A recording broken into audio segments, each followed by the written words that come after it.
오늘 말씀을 이해하기 위해서는 당시의 좀 문화를 알아야 됩니다. 예수님 당시의 집은 대부분 돌로 지었습니다. 낮에도 어두워요. 그래서 어떻게 했냐면 이 등잔에다가 감람류를 붓고 심지를 붙여서 불을 이렇게 밝혔습니다. 그리고 그 등잔을 높은 등경, 줄이면 촛대겠죠. 등경 위에 두어서 집안 곳곳에 불을 밝히게 했습니다. 쓰지 않을 때는 어떻게 했느냐? 말 아래 두었습니다. 말이 우리가 타는 말이 아니고 이 말은 우리의 쌀을 말로 대는 대박 있잖아요. 그 그릇이에요, 그릇. 그 말 아래 이렇게 넣어둔다든지 아니면 사람이 걸터 눕는 침상 밑에다가 이렇게 넣었어요. 그래서 이렇게 걸어다니는데 사람들에게 거치지 않도록 그렇게 했습니다. 그렇게 보면 이제 21절 말씀이 이해가 돼요. 또 그들에게 이르시되 사람이 등불을 가져오는 것은 말 아래나 평상 아래 두려함이냐 등경 위에 두려함이 아니냐. 그렇죠. 이 불을 밝힌 상태에서 이거를 말 아래에 둔다든지 침상 밑에 놓는 사람은 없습니다. 높은 곳에 두어서 그 빛이 방 안에다 비치게 하는 것이죠. 주님 말씀은 등불은 첫째로 하나님 나라입니다. 하나님 나라는 등경 위에 놓은 등불과 같습니다. 그 빛이 모든 방 안에 비치는 것처럼 모든 사람에게 비치게 하는 거죠. 그래서 2절에 이렇게 말씀하십니다. 제가 2절을 새번역 성경을 읽어드리면요, 숨겨둔 것은 드러나고 감추어 둔 것은 나타나기 마련이다 라고 합니다. 지금은 숨겨져 있는 것 같지만, 지금은 감춰져 있는 것 같지만 반드시 하나님 나라의 빛이라고 하는 것은 나타나게 돼 있다는 거예요. 이 말씀을 받은 마가복음 공동체는 굉장히 핍박을 많이 받았습니다. 어려웠어요. 가난했고요. 그런 가운데에서 믿음을 지키고 살던 사람들입니다.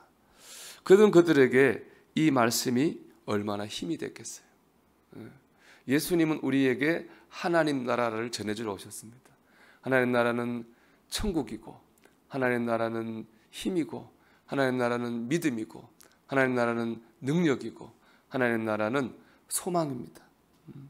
하나님은, 주님께서는 이 빛을 숨겨두려고 불을 붙이는 사람은 없지 않습니까? 주님도 이 빛을 우리에게 주시러 오셨다고 하는 것은 반드시 이 빛이 우리에게 드러나게 되고 닿게 될 거라는 것입니다.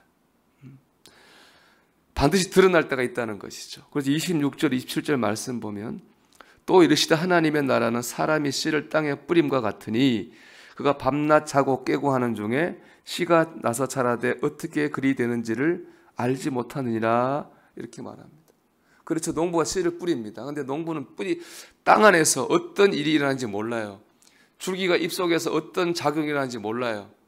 근데 아는 게 하나 있어요. 이 씨를 뿌리면 때가 되면 꼭 결실을 맺는다는 거예요. 농부는 이건 알아요. 이걸 알고 믿기 때문에 봄이 되면은 씨를 뿌리는 겁니다. 여러분, 우리는 믿음의 농부입니다.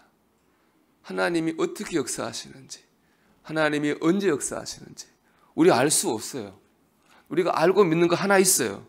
하나님께서 때가 되면 꼭 역사하신다는 겁니다. 여러분, 우리가 오늘 하루도 이 믿음의 농부로 살기를 소망합니다. 하나님 나라는 꼭 드러나게 될 것이고 하나님 나라는 꼭 때가 올 거라고 하는 그런 믿음을 가지고 오늘도 믿음으로 사시기를 주의 이름으로 축원합니다. 두 번째로 빛은 하나님을 믿는 우리 자신입니다. 우리는 하나님께서 높이 세워놓으신 등불이에요. 가정에서, 세상에서, 교회에서 우리는 등불로서 하나님 나라를 전하는 삶을 살아야 됩니다.